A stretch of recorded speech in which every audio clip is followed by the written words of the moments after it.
여러분, 오늘 아침에 영양제 몇 개 먹고 출근하셨어요? 저는 보니까 요즘에 내 건강 관리를 위해서도 영양제 되게 잘 챙겨 드시는 분들이 점점 늘어나는 것 같더라고요. 막 많으면 하루에 10알, 20알 먹기도 하는데 이게 과연 진짜 내 건강에 좋은 거 맞나? 이 비싼 영양제들 이렇게 먹을 때 나한테 좀 맞는 걸 먹어야 되지 않나? 그래서 이 영양제들 어떤 기준으로 어떻게 판별을 해야 되고 내 몸에 맞는 것들은 어떻게 알 수 있는지 김영인 선생님을 오늘 또 모셨습니다.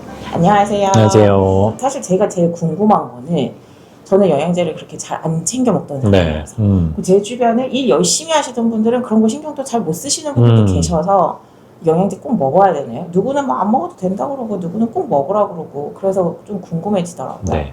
일단은 우선은 저희가 영양제를 먹어야 되는 경우 왜 먹어야 되는지를 말씀드릴게요. 일반적으로 많이 먹는 종합 비타민에 들어있는 영양제들부터 말씀을 한번 드려볼게요. 이제 이런 종합 비타민에 들어있는 뭐 비타민 C, 마그네슘, 뭐 비타민 B군 요런 애들은 세포 안에서 미토콘드리아라고 하는 소장기에서 에너지를 만들어낼 때 쓰는 뭐 효소, 조효소, 보조인자 이런 것들을 구성하는 애들이에요. 그래서 우리가 만약에 평소에 먹는 식사에서 충분한 양의 미량 영양소를 잘 흡수하고 있다면, 섭취하고 있다면 사실 영양제를 안 드셔도 충분히 피로감을 안 느끼고 잘 생활하실 수도 있어요.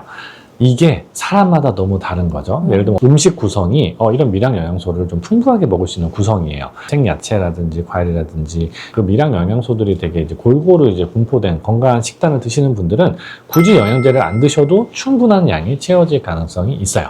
근데 지금 저희가 바쁜 현대인들이 지금 살아가는 이 환경 자체가 끼니를 때우기 위한 에너지원을 섭취하기 위한 목적의 식사가 너무 많다 보니까 미량 영양소 결핍이신 분들이 꽤 많이 있을 수 있죠.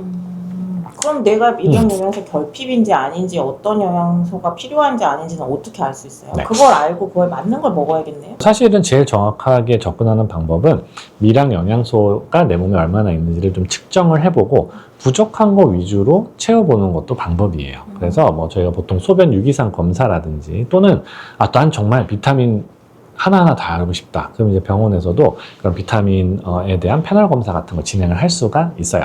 근데 저는 조금 더 추천드리는 거는 유기산 대사 검사를 추천드리고요. 그 이유는 비타민 자체를 보는 것도 중요하지만 그 비타민이 결국 내 미토콘드리아 안에서 잘 활용되고 있는지를 보는 게 유기산 대사 검사가 가깝다 보니까 이런 검사를 받고 나한테 부족한 미량 영양소를 채워나가는 게 훨씬 더 도움이 되겠죠. 사실 의사들 중에서 영양제 먹는 거 소용없습니다 라고 얘기하시는 거는 나름의 근거가 있어요. 전 세계인들, 그러니까 아주 그냥 일반적인 인구 집단에게 모두에게 비타민C를 다 주면 뭔가 그렇지 않은 그룹에 비해서 엄청나게 드라마틱한 차이가 있냐라고 봤을 때 생각보다 차이가 없다라는 연구들이 되게 많거든요.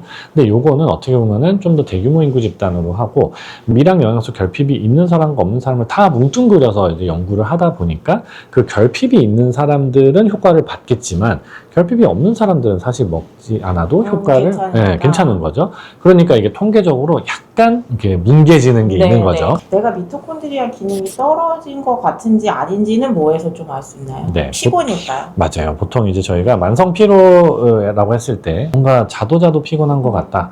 아침에 일어났을 땐 괜찮은데 오후 시간만 되면 너무 집중이 안 되고 또 머리가 맑은 것 같지 않다라고 하는 뭐 브레인 포그 증상이라든지 평소에 비해서 예전에 비해서 기력이 많이 없는 것 같아요. 근데 먹는 양이 뭐 줄거나 그렇지는 않았거든요. 이런 경우에는 미토콘드리아 기능이 좀 떨어졌을 가능성이 있어서 검사를 해보시는 것을 추천을 드리고요. 검사가 다만 이제 아무래도 비용이 조금 드는 검사들이다 보니까 또 쉽게 해볼 수 있는 방법 중에 하나는 경험적으로 영양제를 먹어보는 방법이에요. 지금 집에 다 한 통씩 있으실 거예요. 근데 이거를 꼬박꼬박 안 드시고 생각날 때만 먹으면 사실 효과가 떨어지거든요. 그럼 내가 집에 있는 종합 비타민 한번 쭉 먹어보고 판단해야겠다 라고 생각하셔도 돼요. 비타민 B군 같은 경우에는 그 미토콘드리아 안에서 에너지를 합성하는 데 굉장히 많이 쓰이는 영양소예요. 그러다 보니까 나는 아루마민 골드를 먹었더니 피로가 좋아졌어요. 이런 분들은 비타민 B군이 결핍이셨을 확률이 굉장히 높아요. 그래서 어떻게 보면 에너지 대사를 더 활발하게 도와준다. 그러니까 내가 나는 뭐 운동도 안 했는데 아침에 일어났더니 온몸이 너무너무 뻐근하고 마치 어제 막 두드러 맞은 거 두드러 맞아처럼 아프다라고 하면 비타민 B부터 한번 드셔보시는 것도 좋은 방법일 수 있어요. 그래서 예전에 저한테 영희님이 비타민 B 추천해 주셨잖아요. 맞아요. 그래서 중요해졌어요? 제가 보통 많이 흔하게 뭐 바쁘고 급하고 잘 모르겠다. 그럼 일단은 집에 있는 종합 비타민부터 꼬박꼬박 드셔보시고 그래도 증상이 있다라고 하면 조금 더 구체적으로 많이 부족한 게 있으면 이런 수액으로 치료를 하기도 하거든요. 그래서 그런 식으로 보시면 좋을 것 같고요. 비타민 D 같은 경우는 골대사와 관련이 있어요. 그래서 뼈를 이제 만드는 이제 칼슘 대사 과정에 관여를 하기 때문에 기본적으로 40대 이상 여성분들을 골다공증 예방하기 위해서 비타민 D는 섭취를 잘 해주시는 게 매우 중요하고요. 비타민 D가 또 효소로 쓰이는 것 중에 최근에 이제 많이 얘기 나오는 게 요즘 성인 ADHD가 굉장히 많이 나오거든요. 이런 비타민 D를 잘 섭취를 해줬을 때 노르에프네프린 합성이 좀 더 잘 되고 거기에 노르에프네프린 수치를 잘 올리면 그게 이제 집중력 저하라든지 이런 증상을 개선하는 데 도움이 많이 되죠. 지금 특히 한국에 사시는 분들 아주 많은 수가 비타민 D 결핍이거나 부족 상태예요. 그 이유가 뭐냐면 비타민 D는 피부에서 자외선을 받으면 합성이 자연스럽게 돼요. 요즘 다 자외선 차단제를 많이 바르고 다니고 햇빛 볼 시간이 별로 하루 없잖아요. 종일 사무실에 앉아요. 네, 그러다 보니까 비타민 D가 자연스럽게 합성되는 경우가 거의 없어요. 근데 비타민 D, 비타민 B 다 마찬가지지만 장에서 이제 미량영양소 흡수하는 역할을 하는 건데 이게 사람마다 유전적으로 좀 더 발달해 있는 분들이 있고 덜 발달해 있는 분들이 있어서 어떤 분들은 엄청 건강하게 드시는데도 미량영양소 결핍일 수도 있어요. 그런 경우는 영양제로 조금 보충을 해주시면 도움이 될 수가 있겠죠. 네. 제가 얼마 전에 진짜 제 눈앞에서 비타민을 한 열알을 드시는 분을 뵌 적이 있고 또 다른 회사의 어떤 상무님은 자기는 아침마다 한 30개씩 먹는다고 하신 것 같거든요. 근데 이런 게 하루에 그래도 어느 정도는 좀 챙겨 먹는 게 좋다라던가 뭐 이런 거 있을까요? 아까 말씀드린 것 중에 이제 어떤 몸에서 에너지 합성을 하는데 필수적으로 쓰이는 미량 영양소들이 있고요. 기능성으로 인정받은 원료들이 있어요. 근데 이 기능성으로 인정받은 원료들은 유행을 타거든요. 아시와 간다다. 그러면 이게 수면질 개선에 도움이 된다라고 하고 이런 것들이 그 기능성 원료가 이제 딱 나오면 그걸 이제 이슈화를 시켜요. 막 마케팅하는 거 맞아요. 광고하고 네. 네. 이게 꼭 내가 누가 들었을 때 이게 좋다더라라고 해서 그냥 무조건 내 영양제 리스트에 추가를 하다 보면 사실은 필수적인 미량 영양소 대비로 있어도 좋고 없어도 그만인 이제 기능성 원료들이 너무 많이 추가됐을 가능성이 있어요. 의학적인 관점에서 봤을 때 영양 결핍이 일어날 수 있는 미량 영양소들은 거의 대부분 종합 비타민으로 많이 해결이 되거든요. 네. 그리고 종합 비타민 제형에 보통 마그네슘을 조금 더 많이 먹고 싶으면 마그네슘이 강화된 것 또는 비타민 D가 있으면 비타민 D 정도 추가로 먹는 정도지 개수 자체가 늘어나는 게 엄청나게 몸에 도움이 되냐? 저는 조금 회의적이긴 해요.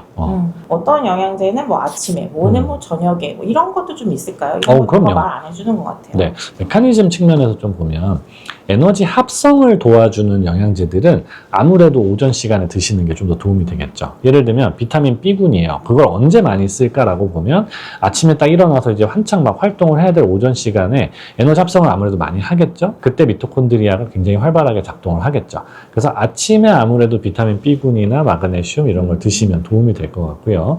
그 다음에 이제 수면에 도움이 되는 영양제들이 있어요. 아까 말씀드린 아슈아간다라든지 아니면은 태아닌 이런 종류의 영양제는 아무래도 저녁 시간에 드셔서 이제 수면이 잘 올 수 있게 도움을 받으시는 게 중요하겠죠. 오늘 이야기들을 좀 정리해보면 일단 우리가 살아가는 과정에서 건강 챙기고 이런 것들이 결국은 잘 먹고 잘 살고 내가 하고 싶은 거 잘 해나가기 위해서인 거니까 한 번쯤은 나의 몸을 위해서 나 지금 뭐 해주고 있는지 내가 지금 먹고 있는 영양제들이 진짜 나한테 좋은 거는 맞는지 체크해 보시면 좋겠다는 생각이 드네요.